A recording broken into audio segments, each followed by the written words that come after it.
noong panahon ni PRRD, nakakaalis at nakakauwi ng ligtas ang mga anak nyo. Ibalik natin ang ganoong pamamahala sa bansa.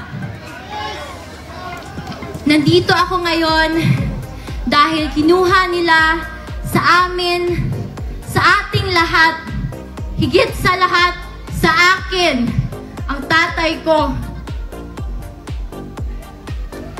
Noong March 11, 2025, nasaksihan ko ang pagkidnap at pag-abuso nila sa tatay ko.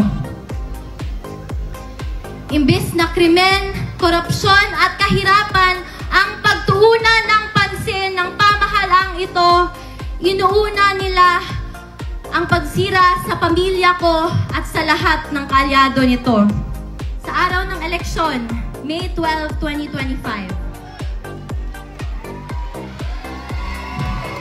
suportahan natin ang PDP laban senatorial slate o mas kinikilalang Duterte.